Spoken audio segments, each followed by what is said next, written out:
This is Deborah Atkinson, and you're listening to Flipping 50, where I address your top questions and struggles. I share what to eat, how to move, and how to think to get the energy and the vitality that you want in the second and better half. This episode is just a little different. In the Flipping 50 member box that you've heard me talk about before, recently we added super strength bands, also known as blood flow restriction bands, used in this special kind of training called Kaatsu. Always, the Flipping 50 member box is filled with items vetted and used by me, and I also love to introduce you to the creators and the people behind the company or the product. And that's what today is all about. So in the show notes, I'll be linking to the products. However, just want to remind Flipping 50 member box subscribers that you have a special marketplace where you can access to find things at a better rate, and this is no different. So you'll want to go there if you want more for yourself or for loved ones. And I'm also going to link to a recent blog all about this technique and why you might want to know more about it, and it might be something you want to apply to your training. It's got videos in it, and it's a great little read. The method is going to be an extra bonus for Stronger One participants in this last quarter of 2019, so kind of exciting there too. Now to my guest. As a personal trainer, Kusha Karvandi, wow, and I asked him how to pronounce that before we started, believe it or not, has trained over 10,000 hours of one-on-one sessions. With over 20 nationally recognized certifications and a unique specialty in neuroscience, Kusha's ability to transform his clients is unlike any other coach in the fitness industry. Although considered the eternal student, Kusha describes his coaching philosophy by the Latin word docere, which implies coach as teacher. Kusha is the creator of the BFR, which is blood flow restriction bands, designed for the research-backed form of training known as blood flow restriction training, which helps you gain muscle tone and strength without lifting heavy weights. And I know some of you are jumping up and down out there, but Kusha, thanks so much for being here. Yeah, thanks so much for having me. So I love this. So lots of things we can unpack today. And, you know, I think as I read your bio, I had forgotten the initial read over, and I do prepare, but that you've got a specialty in neuroscience. I mean, that's so applicable right here, which is probably what led you to doing some of the research on why this is such a great thing. But here's my audience. This is my listener right now. You know, she might be between 45 and 70, could be on the outskirts of either of those. But if she's able to lift heavy and she's willing to, research seems to prefer results from heavy to results from blood flow restriction bands, although there's promise in the gain from blood flow restriction. Do you concur with that?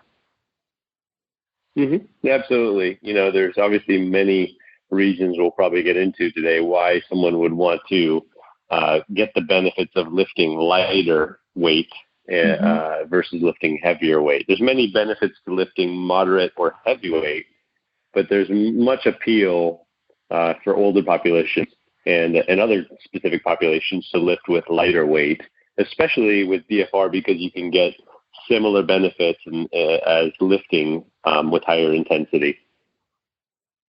And let's do that right now. So there's no better time like the present, but let's unpack some of those maybe situational times or phases in a woman's life specifically, and it could be men or women, but because our audience is primarily female, when is it optimal, and what kind of doors and possibilities does this open up to people who before this, you know, thought, well, I can't lift weights because I'm that one who always gets hurt. Who else could do this, or when would it be very appropriate to use this?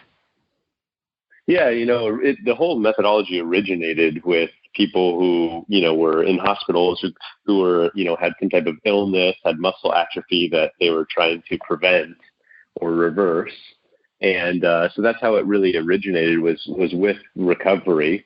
But then, about, I'd say 15, 20 years ago, with the bodybuilding community, it became really popular because it allowed bodybuilders to still make gains in strength and size without having to constantly lift heavy, because that can take a toll on the body and on the brain, the nervous system, and that can really tax you and lead you to overtraining if you're constantly lifting heavy. But I would say that BFR training can be used by really anybody, any adult at any time, men or women. But the motivation will be different depending on their age range. And what we found is that the younger populations typically like to do it because of more of the aesthetic benefits, because it's going to lead to, better shape and muscle tone and strength and so forth. But the older populations really like it because, they don't have the same type of stress on the joints and on the soft tissues as you do with heavy lifting. So they can get many of the similar benefits, except without the same type of stress on the joints as you would get from heavy lifting. So that tends to be very, very applicable and popular with the older populations. Definitely. I mean, right? Sign me up. I can get benefits without the risks. That's what so many of us are looking for. So I got ahead of myself. So for any of our listeners who right now are trying to imagine what are they talking about, let's describe it. Let's paint the picture so that woman, that Flipping 50 audience member driving down the road right now on her commute, or who's out going for a walk, has the picture in her mind of what exactly is this. So we're talking about bands that you would place on your upper arms or on your legs, right above your top of your hamstring, underneath your buns, basically, and you're going to pull them tight. The width of the bands, Kusa?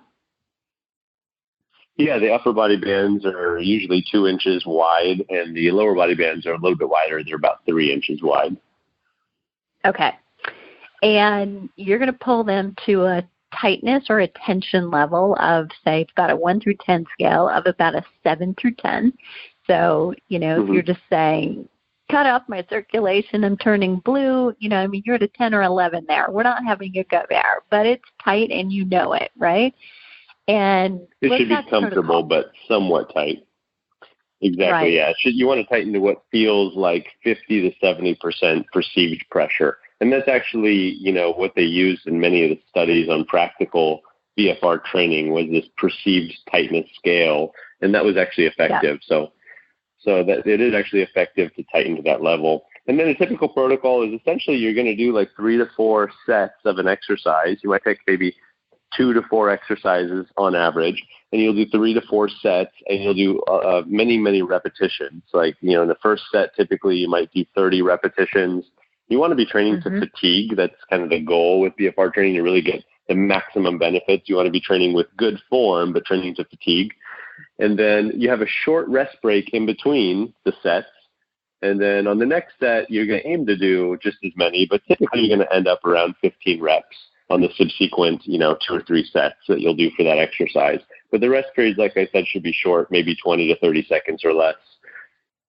Great. Okay, great description. So let me go back for somebody listening right now who's thinking, wait a minute, okay. So it's really not unlike, doing any kind of supersets. The question someone might ask, and the question I'm actually going to ask you, because different studies, as I poured over all of this, because I don't jump into anything for my audience, but there's a difference of opinion or a difference of protocol that researchers have followed. And in some cases, they're very liberal with you can do it this way or you can do it that way, which is not always what somebody who's going to apply it wants. They want, what should I do? So if we were looking at, all right, you're going to do that first set of trying to fatigue at about 30 repetitions, but definitely my audience knows I beat the drum where we want to reach fatigue. You don't just put them down, you reach fatigue, and that's your rep range goal, but you may have to do more. Do you leave the bands on while you're resting, or do you loosen them? We usually recommend to leave them on. You don't have to remove them unless they're uncomfortable. You could loosen them, but Otherwise, we recommend, because, BFR training is intended to be short, maybe 10 to 20 minutes in general. So you can leave them on for the duration of the workout. You don't necessarily have to remove them in between sets. Great. Okay. So great comment. So I'm going to come back to that. So this is not like, okay, here's my workout. Do I put them on and go about my normal workout and just reduce the weight? Do something like 20 to 30% of what I would normally do? Or I only need to do a couple of exercises for each body part. Speak to that. Yeah, exactly. You could do the same exercises, whether it be, some kind of a chest press or a row or a bicep curl or a tricep exercise, whatever exercises that you would normally do for your different muscle groups. You could do those same exercises with the bands on, except you'll use very, very, very light weight. Typically 20% of your one repetition maximum is what they recommend. And that can be a little bit nebulous because most people don't know their one rep max on a given exercise. So I typically say whatever you normally do for like a set of 10 repetitions, most people when they go to the gym, they do like 3 sets of 10. I would say cut that weight in half or more. So even for a lot of guys who I see in the gym, they typically might be doing bicep curls with like 30-pound dumbbells. Even them should be doing like 10-pound dumbbells or less with BFR training on average. Yeah, so that just kind of gives you an idea that when we talk about light, we're talking about very, very light or even body weight in some cases. If you're doing squats or something, you could be doing body weight squats. Yeah, totally agree. And I think we've talked a little bit about this with our population. So just for ladies who are listening, just perspective-wise, bicep curls, I might do, if I were going to fatigue it, somewhere between 10 and 15 reps, I might do 10 pounds. But when I've got the blood flow restriction bands on, I might start with 5, but I might end up going down to my 3s. It just depends. So definitely the first time you use them, you're just trying to get used to what's the difference in the way this feels. So let's talk about that for a second. And I'm going to seemingly go off on a tangent here, but many of the people in my audience, my listenership, knows a little bit about intermittent fasting. Everybody's talking about fasting right now, and there are a lot of fasting protocols that are what we call fasting mimicking diets, where you're actually able to eat. You're just restricting what it is you're eating, the level of calories and the amount of protein, and many of my private clients are actually using that prolonged longevity diet. And essentially the theory behind that is we're tricking the body into thinking we're fasting, but you don't have to go to total discomfort of fasting.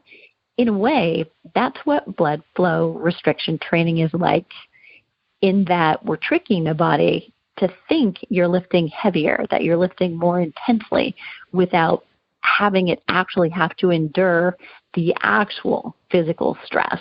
We're just making it think there's more stress. Am I right on? Exactly. I mean, it works in a few different mechanisms, but yeah, it's essentially trying to, trick the body into thinking that you're lifting at a higher intensity or a heavier weight than you really are.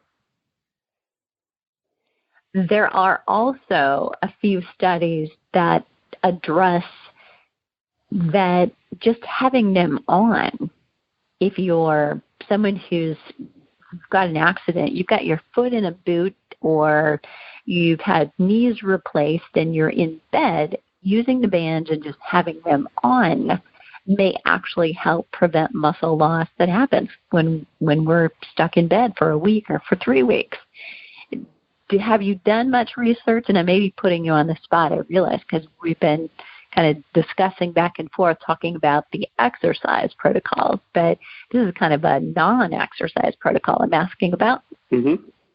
Oh, yeah. Yeah, you could do very, very minimal, traditional exercise. You could put the bands on and just do toe curls.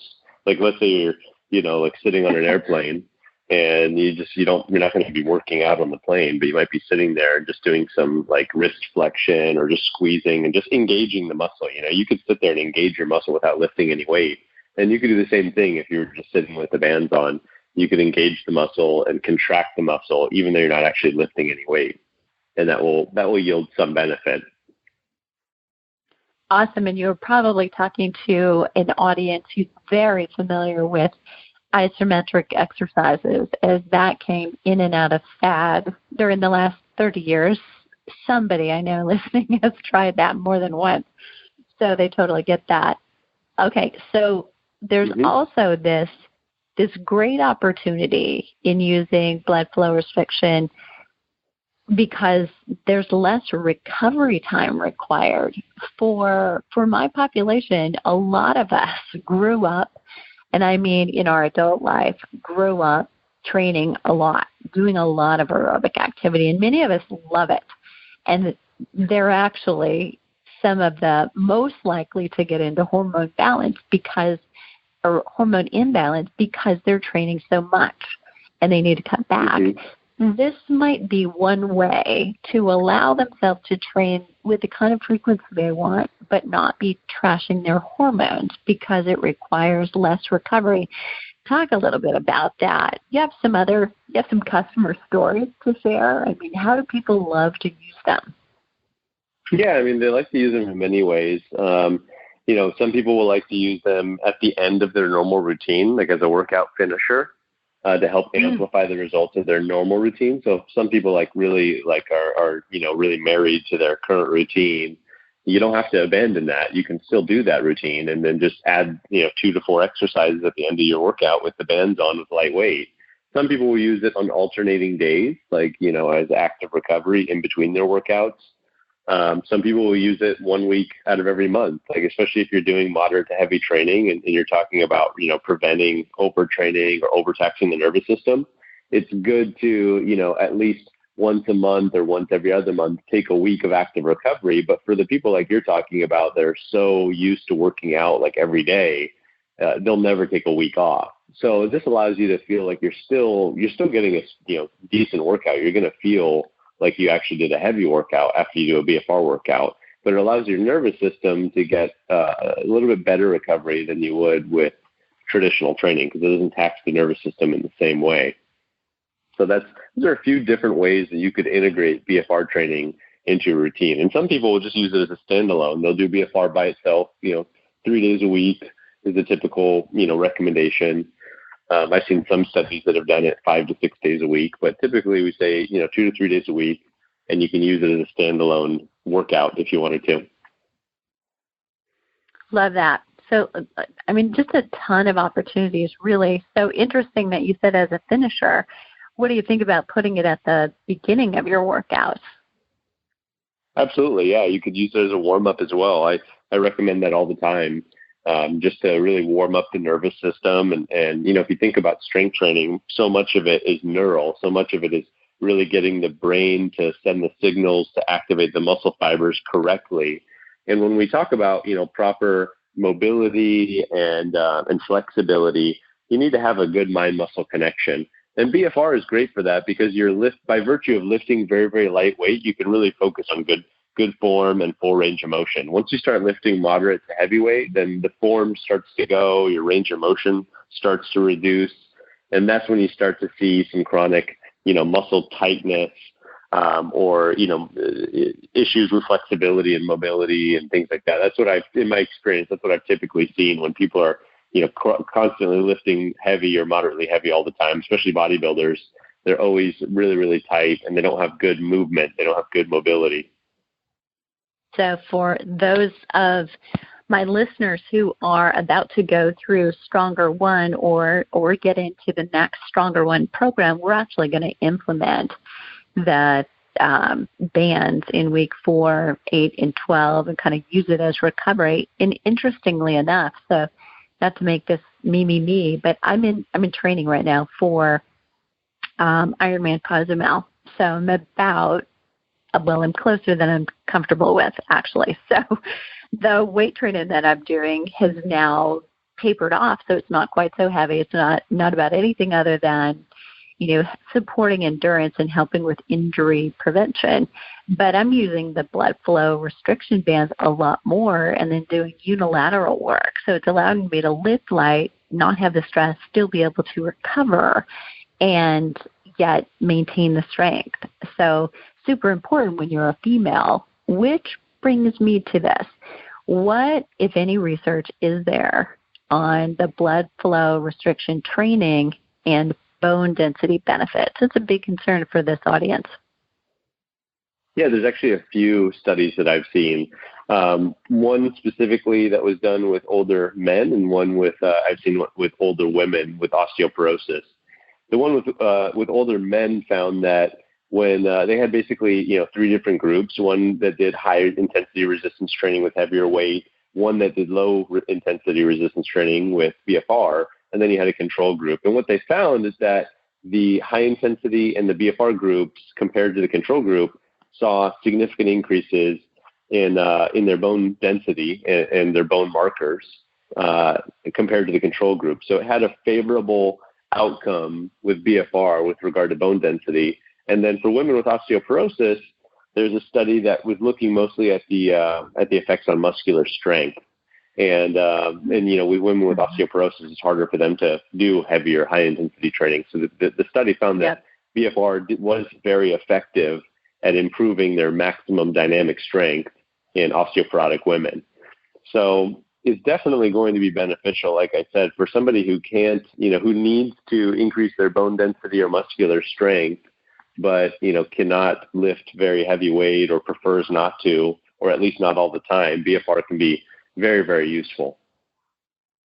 Yeah, awesome. And I'm so glad you said that. So listeners, just this week, I posted a podcast as we're recording on osteosarcopenia. That's a mouthful, but looking at the combination of osteoporosis and sarcopenia, which is muscle loss. And that's kind of a perfect storm, and Kusha's really alluding to that. Once you have osteoporosis, there's some things that you don't want to do. So everything that until this point would have been, this will help prevent it, will now be something that's more risky for you to be doing in the first place, which can mean lower muscle mass or more loss of muscle would be a potential threat for you. So I'll link to that podcast so that you can listen to that as well if that's a concern for you or you've already been diagnosed. So love this. There's so many applications. So one of my questions was going to be for you, bottom line, should my listeners be using it?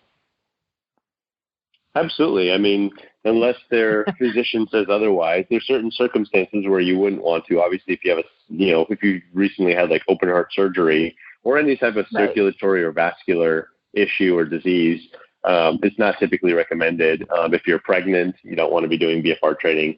I always recommend checking with your doctor first, especially, for older populations where you might be taking different types of medications. It's good to check with your physician first, make sure it's right for you. But it sounds a lot more, complicated and scarier than it really is. When people first hear BFR and they hear blood flow restriction, a lot of people usually get scared. They think, oh my God, why would you want to restrict blood flow, especially during exercise? Because it seems so counterintuitive. They think, oh my God, like everything I've been told was that you want to improve blood flow during a workout. And, contrary to the name, even though it is a little bit counterintuitive, BFR actually helps improve the blood flow, helps improve circulation overall. One of the ways it does that, in some of the research, they've shown that it helps improve blood vessel elasticity. So overall, it's actually going to be helping improving nutrient transport, and that's why it helps improve overall strength. If you do go back to lifting moderate, heavyweight, or heavyweight, you'll find that you'll actually be stronger when you go back to your normal routine. Even if you were doing exclusively BFR, you'll be a little bit stronger when you go back to it because of that. So I would say for the average healthy person, that BFR is going to be very, very valuable. There's no reason, in my opinion, not to give it a try. And everyone, a lot of our customers who send us a note of how it's doing for them, I only hear good things. I'm hearing a lot of positive responses every single day of how it's helping them. For guys who are maybe stuck and they've hit a plateau, they haven't seen any gains in a very, very long time, especially older guys. Their testosterone's not where it used to be. It's hard for them to make gains in the gym like they did in their early 20s, or even with women who are trying to, get muscle tone or reduce body fat.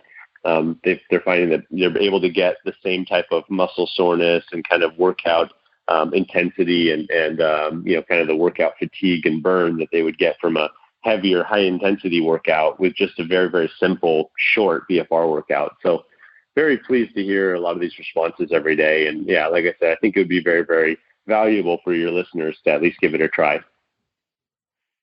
Agreed. Yeah. And also think that potentially, depending on what birth order you are, it may be also very appropriate for your parents who, are not likely to want to or be willing to or be able to lift heavily. Sparing muscle losses, in the 8th and the 9th decade of life, can significantly change the way somebody finishes out this time on this earth and be super helpful. So we've talked about strength training, and we've talked about actually, bed rest or when you cannot exercise during travel, for instance. What about aerobic exercise? So I've done a little bit of pedaled on the bicycle yesterday at a very low level with them on. I've typically gone about 20 minutes walking around the block with them. What are your thoughts on aerobic training, and have you been hearing back from any of your customers who are using them in that way? Oh, it's actually, it's very, very valuable. There's a ton of walk studies. If you even just go to scholar.google.com, Google Scholar is a good resource. It's a good search engine if you want to find a lot of the, published research studies that were done on pretty much anything. And if you just type in blood flow restriction training, walking, you'll find there's actually many, many studies on BFR and walking. And, even we actually had a study that was done on our bands. And in the study, they took these guys, these are actually very fit military trained men. And even though obviously your audience is not that demographic, the reason I bring this up is because typically really fit guys like that who train with a really high intensity all the time, it's hard for them to see any results, especially if you give them something that's lower intensity. You'd think they're not going to see any results. So they took these guys and who normally train at a very, very high level, at a very, very high intensity, and they had them put these bands on, and they simply just walked for 20 minutes, 3 days a week for, I believe, 6 weeks. And they saw significant improvements, not just in leg size and leg strength, but also VO2 max and a reduction in their 1.5 mile run time. So they actually got faster as well. And so, BFR can be very, very valuable just for, aerobic activity, even if you're just walking for 10 or 20 minutes outside or on a treadmill. It can be very, very useful for that to amplify the workout. I personally like it because sometimes I like to do cardio as more of a meditative thing. I like to do like a lower intensity cardio. Sometimes I'll do higher intensity, but I don't like to do that all the time. Sometimes I like to do more of a lower intensity, but traditional low intensity cardio without the band can seem like you're not really getting much of a workout.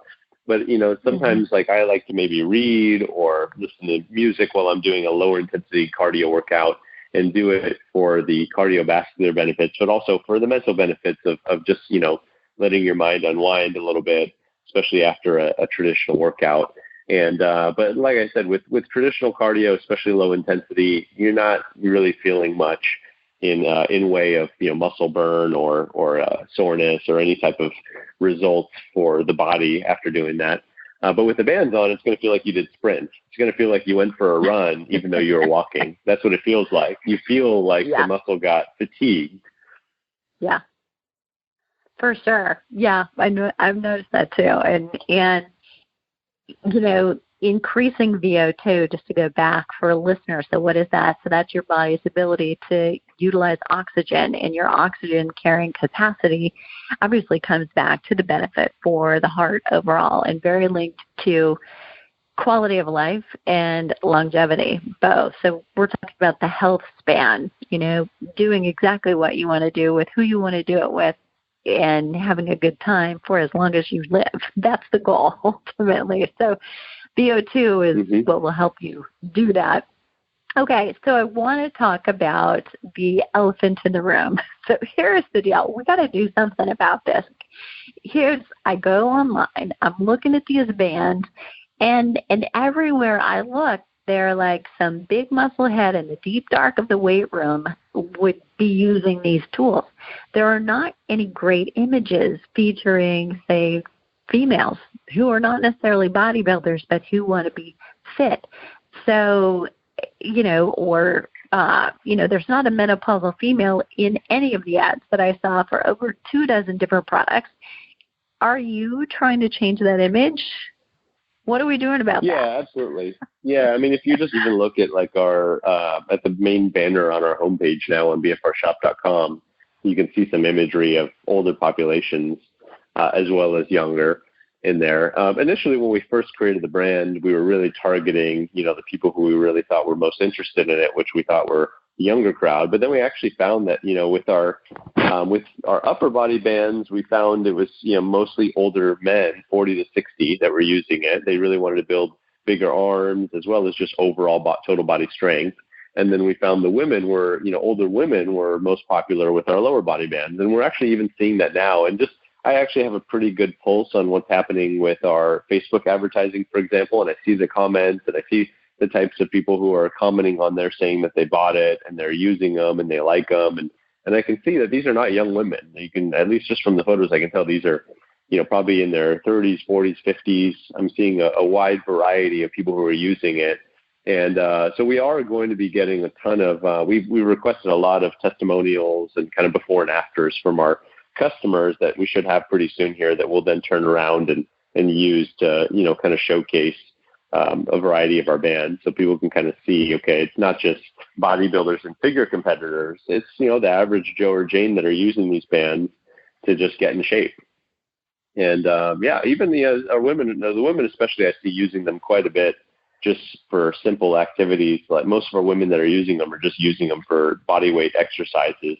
Whether they're too busy to make it to the gym or they just want to amplify kind of their daily routine and then they maybe want to put them on while they're doing some housework or while they go for a quick walk, whatever it may be. These people might be under somewhat of a time crunch with their lifestyle, so they like that the bands give them that kind of versatility that in case they can't make it to the gym on a regular basis, that this allows them that kind of freedom to still get the benefits. I look at BFR as kind of being that, minimum viable unit for change. If you think about exercise and getting results, it's all about, taking action and being consistent.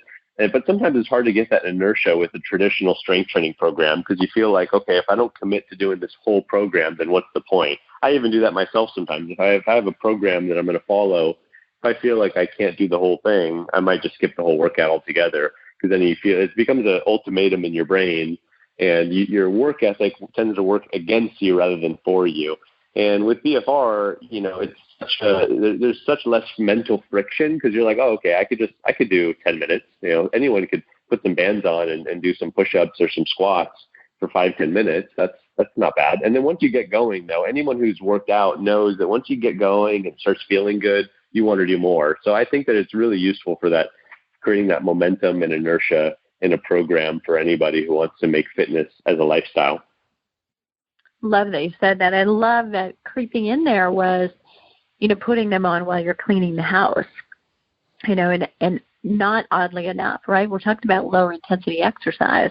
And interestingly, I interviewed Dr. Ellen Langer from Harvard, whose study I have talked about many, many times that she did in coordination with Aaliyah Crum, who was at the time her student, with hotel maids.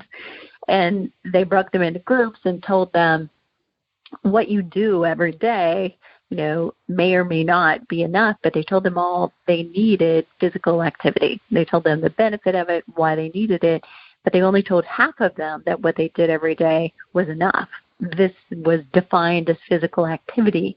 It was, enough minutes and enough activity that it qualified for them doing physical activity. And at the end of 4 weeks, the only thing different was the way that group was thinking about what they were already doing.